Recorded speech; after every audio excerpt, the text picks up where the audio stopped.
दोस्तों, आज हम पढ़ेंगे मुंशी प्रेमचंद की कहानी नैराश्य।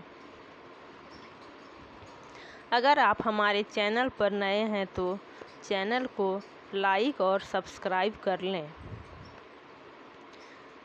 आदमी अपनी स्त्री से इसलिए नाराज रहते हैं कि उसके लड़कियां ही क्यों होती हैं, लड़के क्यों नहीं होते। वह जानते हैं कि इसमें स्त्री का दोष नहीं है, या है तो उतना ही जितना मेरा। फिर भी जब देखिए स्त्री से रूठे रहते हैं, उसे अभागिनी कहते हैं और सदैव उसका दिल दुखाया करते हैं। निरुपमा उन्हीं अभागिनी स्त्रियों में थी और घमंडी लाल त्रिपाठी उन्हीं अत्याचारी पुरुषों में।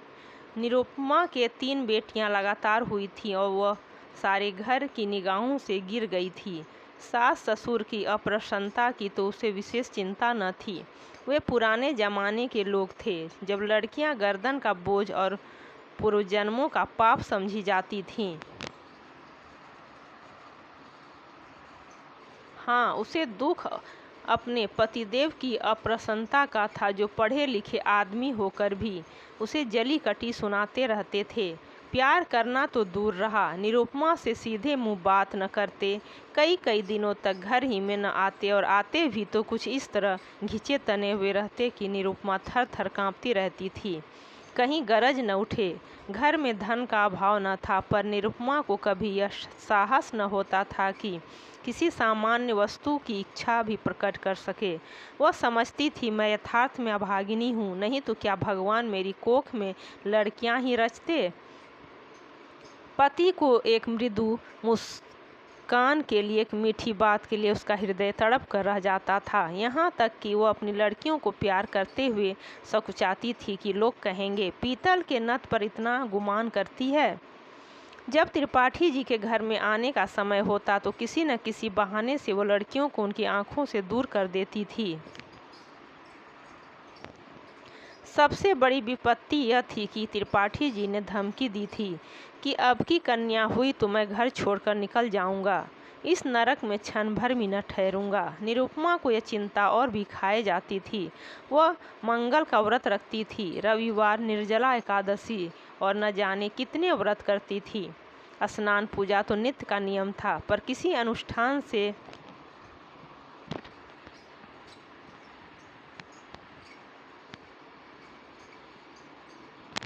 मनोकामना न पूरी होती थी। नित्य अवहेलना, तिरस्कार, उपेक्षा, अपमान सहते सहते उसका चित्त संसार से विरक्त होता जाता था।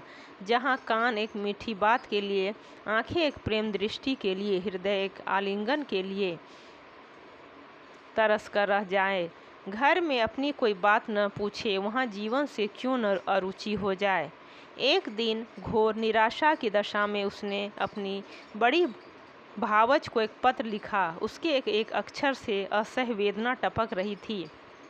भावज ने उत्तर दिया, तुम्हारे भैया जल्द तुम्हें विदा कराने जाएंगे। यहाँ आजकल एक सच्चे महात्मा आए हुए हैं, जिनका आशीर्वाद कभी निष्फल नहीं जाता। यहाँ कई संतानहीन स्त्रियाँ उनके आशीर्वाद से पुत्रवती हो गईं। पूर्ण आशा है कि तुम्हें भी उनका आशीर्वाद कल्याणकारी होगा। निरुपमा ने यह पत्र पति को दिखाया। त्रिपाठी जी उदासीन भाव से बोले, सृष्टि रचना महात्माओं के हाथ का काम नहीं, ईश्वर का काम है। निरुपमा, हाँ, लेकिन महात्माओं में भी तो कुछ सिद्धि होती है। घमंडी लाल, हाँ होती है, पर ऐसे महात्माओं के दर्शन दुर्लभ हैं। निरुपमा, मैं तो इन महात्मा के दर्शन करूँगी। घमंडी लाल, चली जाना। निरुपमा, जब बाझिनों के लड़के हुए तो मैं क्या उनसे भी गई गुजरी हूँ। घमंडी लाल, कह तो दिया भाई चली जाना, यह कर के भी देख लो। मुझे तो ऐसा मालूम होता है कि पुत्र का मुख देखना हमारे भाग में ही नहीं है। कई दिन बाद निरुपमा अपने भाई के साथ मैके गई। तीनों पुत्रियां भी साथ थीं। भाभी ने उन्हें प्रेम से गले लगाकर कहा, तुम्हारे घर के आदमी बड़े निर्दयी हैं। ऐसी गुलाब के फूलों की सी लड़कियां पाकर भी तकदीर को रोते हैं। ये तुम्हें भारी हो तो मुझे दे दो। जब ननद और भावज भोजन करके लेटे तो निरुपमा ने पूछा, वह महात्मा कहाँ रहते हैं। भावज, ऐसी जल्दी क्या है, बता दूंगी। निरुपमा, है नगीच ही ना? भावज बहुत नगीच, जब कहोगी उन्हें बुला दूंगी।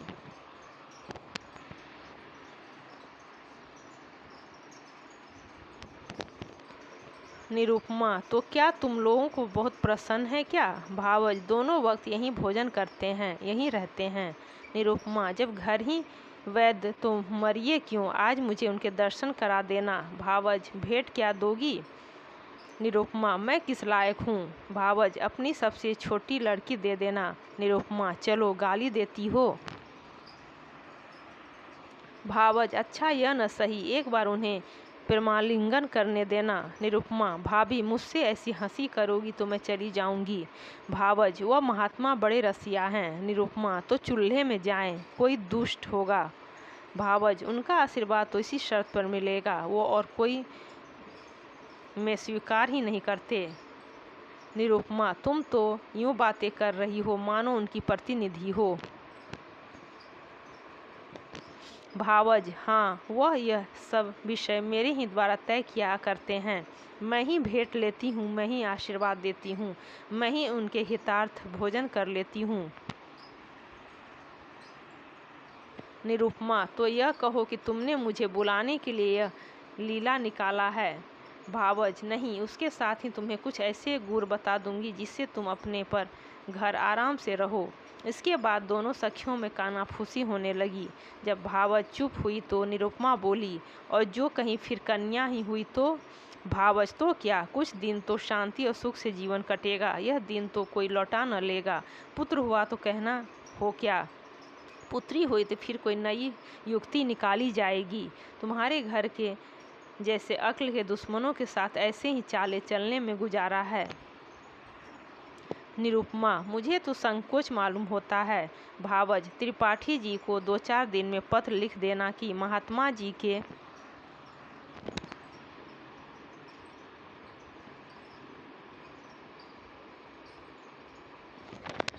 दर्शन हुए और उन्होंने मुझे वरदान दिया है। ईश्वर ने चाहा तो उससे उसी दिन से तुम्हारी मान प्रतिष्ठा होने लगेगी। घमंडी लाल दौड़े हुए आएंगे और तुम्हारे ऊपर प्राण निछावर करेंगे। कम से कम साल भर तो चैन की बंसी बजाना, इसके बाद देखी जाएगी। निरुपमा पति से कपट करूं तो पाप न लगेगा?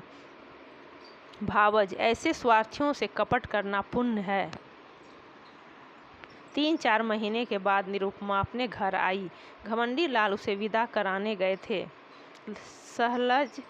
सलहज ने महात्मा जी का रंग और भी चोखा कर दिया। बोली, ऐसा तो किसी को देखा ही नहीं कि इन महात्मा जी ने वरदान दिया हो और वह पूरा न हो गया हो। हाँ, जिसका भाग्य ही फूट जाए उसे कोई क्या कर सकता है।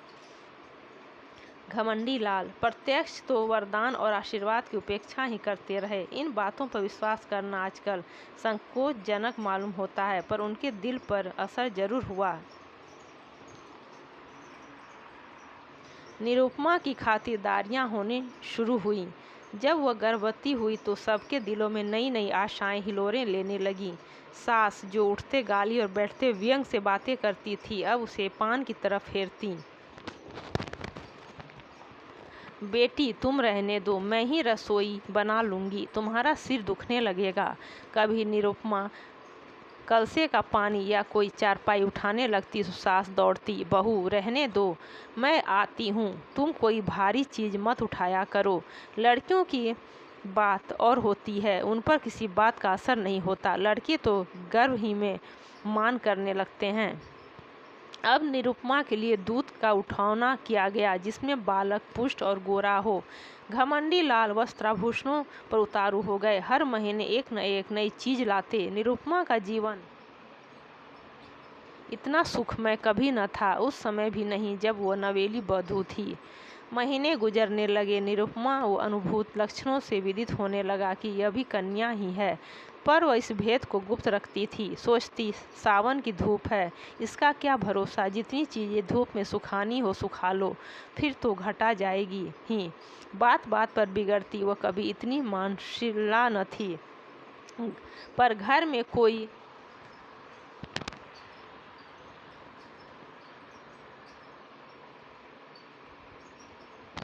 चू तक न करता कि कहाँ बहू का दिल न दुखे।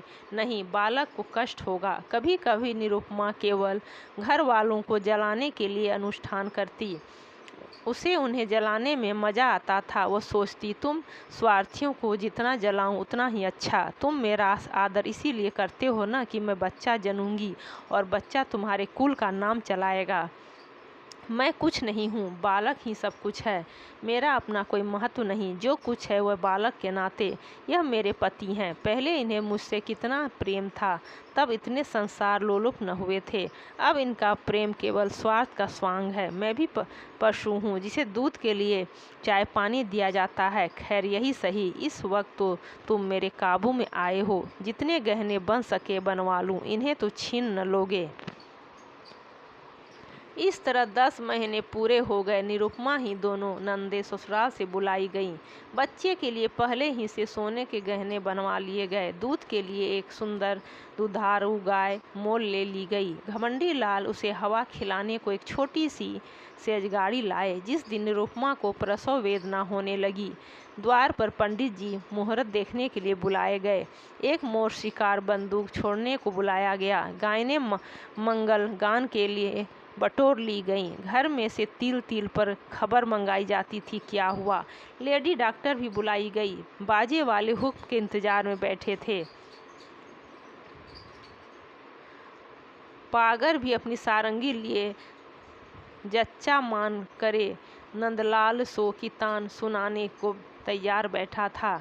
सारी तैयारियां, सारी आशाएं, सारा उत्साह, सारा समारोह एक ही शब्द पर अवलंबित था। ज्यों ज्यों देर होती थी, लोगों में उत्सुकता बढ़ती जाती थी। घमंडी लाल अपने मनोभावों को छिपाने के लिए एक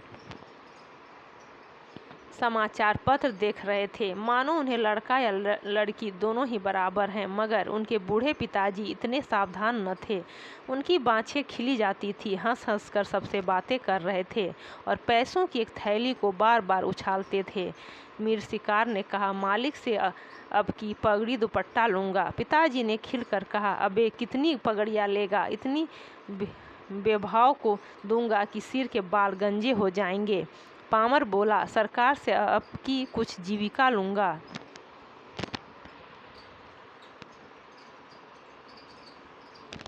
पिताजी खिलकर बोले, अबे कितना खाएगा? खिला खिला कर पेट फाड़ दूंगा। सहसा महरी घर में से निकली। कुछ घबराई सी थी। वो अभी कुछ बोलने भी न पाई थी कि मिर्शिकार ने बंदूक फैर कर दी।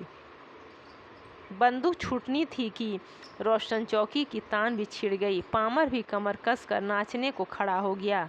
महरी, अरे तुम सब के सब भग खा गए हो क्या? मीर शिकार, क्या हुआ क्या? महरी, हुआ क्या? लड़की ही तो फिर हुई है। पिताजी, लड़की हुई है? यह कहते कहते वह कमर थाम कर बैठ गए, मानो ब्रज गिर पड़ा। घमंडी लाल कमरे से निकल आए और बोले, जाकर लेडी डॉक्टर से पूछो, अच्छी तरह देख ले। देखा न सुना, चल खड़ी हुई। महरी, बाबूजी, मैंने तो आंखों देखा है। घमंडी लाल, कन्या ही है। पिता, हमारी तकदीर ही ऐसी है बेटा। जाओ रे सबके सब। तुम सबों के भाग में कुछ पाना न लिखा था तो कहाँ से पाते? भाग जाओ। सैकड़ों रुपये पर पानी फिर गया। सारी तैयारी मिट्टी में मिल गई। घमंडी लाल, इस महात्मा से पूछना चाहिए। मैं आज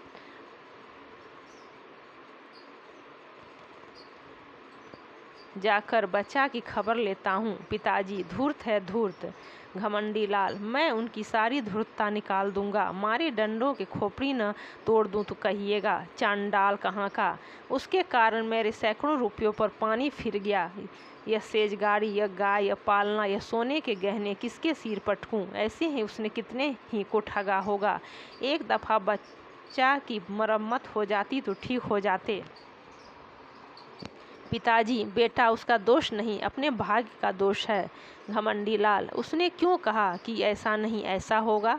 औरतों से इस पाखंड के लिए कितने ही रुपये ऐंठे होंगे। वह सब उन्हें उगलना पड़ेगा, नहीं तो पुलिस में रपट कर दूंगा। कानून में पाखंड का भी तो दंड है। मैं पहले ही चौंका था कि हो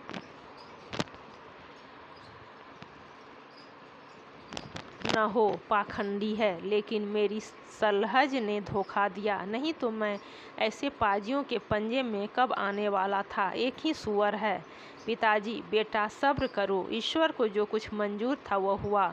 लड़का लड़की दोनों ही ईश्वर की देन है। जहाँ 3 है वहाँ एक और सही। पिता और पुत्र में तो यह बातें होती रहीं। पासर, मीर शिकार आदि ने अपने डंडे संभाले और अपनी राह चले। घर में मातम सा छा गया। लेडी डॉक्टर भी विदा कर दी गई। सौर में जच्चा और दाई के सिवा कोई न रहा। वृद्धा माता तो इतनी हताश हुई कि उसी वक्त अठवास खटवास लेकर पड़ रही। जब बच्चे की बरही हो गई तो घमंडी लाल स्त्री के पास गए और सरोस भाव से बोले, फिर लड़की ही गई। निरुपमा, क्या करूं, मेरा क्या वश। घमंडी लाल, उस पापी धूर्त ने बड़ा चकमा दिया। निरुपमा, अब क्या कहूँ, मेरे भाग्य में न होगा। नहीं तो वहाँ कितनी ही औरतें बाबा जी को रात दिन घेरे रहती थी। वह किसी से कुछ लेते तो कहती कि धूर्त है। कसम ले लो जो मैंने एक कौड़ी भी उन्हें दी हो।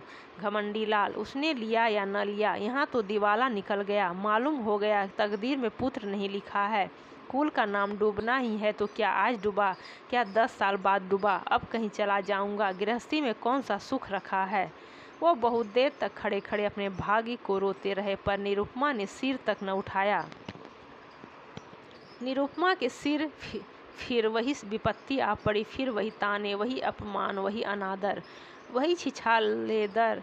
किसी को चिंता न रहती कि खाती पीती है या नहीं, अच्छी है या बीमार, दुखी है या सुखी। घमंडी लाल यद्यपि कहीं न गए, पर निरुपमा को वह धमकी प्राय नित्य ही मिलती रहती थी। कई महीने यूं ही गुजर गए तो निरुपमा ने फिर भावज को लिखा कि तुमने और भी मुझे विपत्ति में डाल दिया। इससे तो पहले ही भली थी। अब तो कोई बात भी नहीं पूछता कि मरती है या जीती है।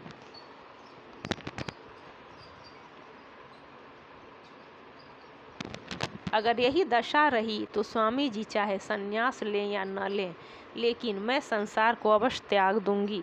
भाभी यह पत्र पाकर परिस्थिति समझ गई।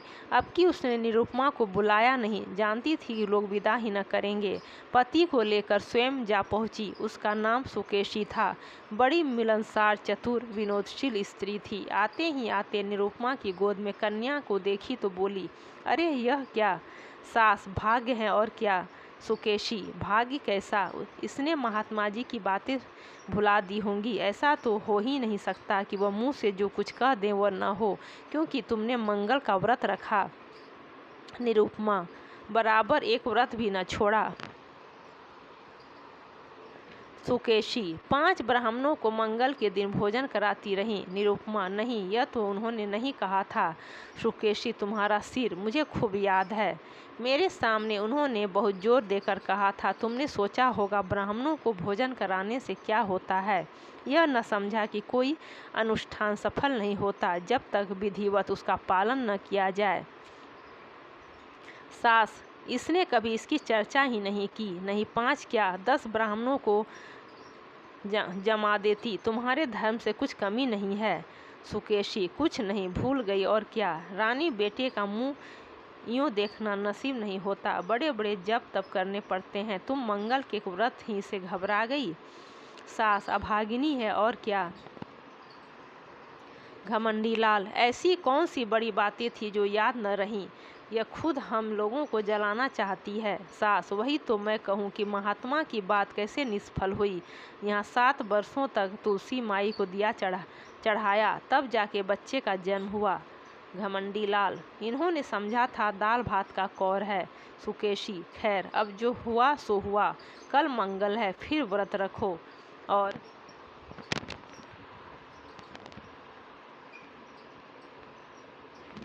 अब की 7 ब्राह्मणों को जिमाओ। देखें कैसे महात्मा जी की बात नहीं पूरी होती। घमंडी लाल, व्यर्थ है, इसके लिए कुछ न होगा। सुकेशी, बाबूजी, आप विद्वान समझदार होकर इतना दिल छोटा करते हैं। अभी आपकी उम्र ही क्या है। कितने पुत्र लीजिएगा। नाको दम न हो जाए तो कहिएगा। सास, बेटी, दूध पूत से भी किसी का मन भरा है। सुकेशी, ईश्वर ने चाहा तो आप लोगों का मन भर जाएगा, मेरा तो भर गया। घमंडी लाल, सुनती हो महारानी, अब की कोई गोलमाल मत करना, अपनी भाभी से सब ब्यौरा अच्छी तरह पूछ लेना। सुकेशी, आप निश्चिंत रहें, मैं याद करा दूंगी। क्या भोजन करना होगा, कैसे रहना होगा, कैसे स्नान करना होगा, यह सब लिखा दूंगी। और अम्मा जी, आज के 18 मास बाद आपसे कोई भारी इनाम लूंगी। सुकेशी 1 सप्ताह यहाँ रही और निरुपमा को खूब सिखा पढ़ा कर चली गई। निरुपमा का एक बार फिर चमका। घमंडी लाल अब कितने आश्वासित हुए कि भविष्य ने भूत को भुला दिया। निरुपमा फिर बांदी से रानी हुई। सास फिर उसे पान की तरफ फेरने लगी। लोग उसका मुंह जोहने लगे। दिन गुजरने लगे। निरुपमा कभी कहती, अम्मा जी, आज मैंने स्वप्न देखा कि एक वृद्धा स्त्री ने आकर मुझे पुकारा और एक नारियल देकर बोली, यह तुम्हें दिए जाती हूँ। कभी कहती, अम्मा जी, अब की न जाने क्यों मेरे दिल में बड़ी बड़ी उमंगें पैदा हो रही हैं। जी चाहता है खूब गाना सुनूं, नदी में खूब स्नान करूं, हरदम नशा सा छाया रहता है। सास सुनकर मुस्कुराती और कहती, बहू, ये शुभ लक्षण हैं।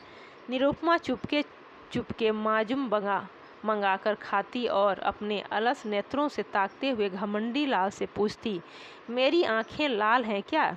घमंडी लाल खुश होकर कहते, मालूम होता है नशा चढ़ा हुआ है, ये शुभ लक्षण हैं। निरुपमा को सुगंधों से कभी इतना प्रेम न था। फूलों के गजरों पर अब वह जान देती थी।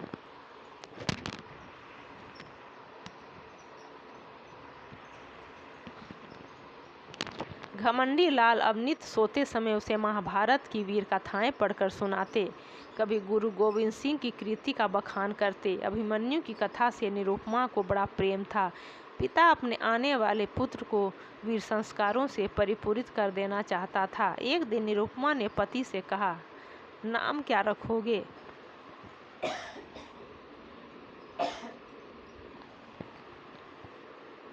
घमंडी लाल, यह तो तुमने खूब सोचा, मुझे तो इसका ध्यान ही न रहा था। ऐसा नाम होना चाहिए जिसे शौर्य और तेज टपके। सोचो कोई नाम। दोनों प्राणी नामों की व्याख्या करने लगे। बोरावर लाल से लेकर हरिश्चंद्र तक सभी नाम गिनाए गए, पर उस असामान्य बालक के लिए कोई नाम न मिला। अंत में पति ने कहा, तेज बहादुर कैसा नाम है? निरुपमा, बस बस यही नाम मुझे पसंद है। घमंडी लाल, नाम तो बढ़िया है। गुरु तेज बहादुर की कृति सुन हो चुकी हो, और नाम का आदमी पर बड़ा असर होता है। निरुपमा, नाम ही तो सब कुछ है। दमड़ी, छकौड़ी, घुरहू, कतवारू, विचके नाम देखे, उसे भी यथा नाम तथा गुण ही पाया। हमारे बच्चे का नाम होगा तेज बहादुर। प्रसव काल आ पहुंचा। निरुपमा को मालूम था क्या होने वाला है, लेकिन बाहर मंगलाचरण का पूरा सामान था। अब की किसी को लेश मात्र भी संदेह न था। नाच गाने का प्रबंध भी किया गया था। एक शामियाना खड़ा किया गया था और मित्रगण उसमें बैठे खुश गप्पियाँ कर रहे थे। हलवाई कड़ाह से पूरियाँ और मिठाइयाँ निकाल रहा था। कई बोरे अनाज के रखे हुए थे कि शुभ समाचार पाते ही भिक्षुकों को बांटे जाएं। एक क्षण का भी विलंब न हो, इसलिए बोरों के मुंह खोल दिए गए थे।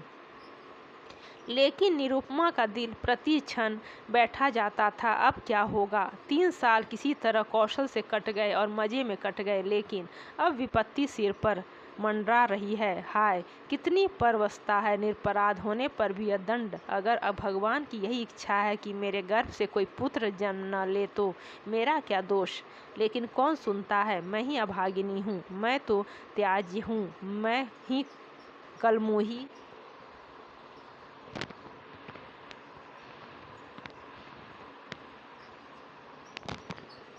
हूँ, इसीलिए न कि परवश हूँ। क्या होगा, अभी एक क्षण में यह सारा आनंद शोक में डूब जाएगा। मुझ पर बौछारें पड़ने लगेंगी, भीतर से बाहर तक सब मुझे कोसेंगे। सास ससुर का भय नहीं, लेकिन स्वामी जी शायद फिर मेरा मुंह न देखें, शायद निराश होकर घर बार त्याग दें। चारों तरफ अमंगल ही अमंगल है। मैं अपने घर की, अपनी संतान की दुर्दशा देखने के लिए क्यों जीवित रहूं? कौशल बहुत हो चुका, अब उससे कोई आशा नहीं। मेरे दिल में कैसे कैसे अरमान थे। अपनी प्यारी बच्चियों का लालन पालन करती, उन्हें ब्याहती, उनके बच्चों को देखकर सुखी होती। पर आह, यह सब अरमान खाक में मिले जाते हैं। भगवान, अब तुम ही इनके पिता हो, तुम ही इनके रक्षक हो। मैं तो अब जाती हूँ। लेडी डॉक्टर ने कहा। बेल फिर लड़की है। भीतर बाहर कोहराम मचा गया, पिटस पड़ गई। घमंडी लाल ने कहा, जहन्नुम में जाए ऐसी जिंदगी, मौत भी नहीं आ जाती। उनके पिता भी बोले, अभागिनी है, ब्रज अभागिनी। भिक्षुकों ने कहा, रो अपनी तकदीर को, हम कोई दूसरा द्वार देखते हैं। अभी यह शोकोद्गार शांत न होने पाया था कि लेडी डॉक्टर ने कहा, माँ का हाल अच्छा नहीं है, वो अब नहीं बच सकती, उसका दिल बंद हो गया है।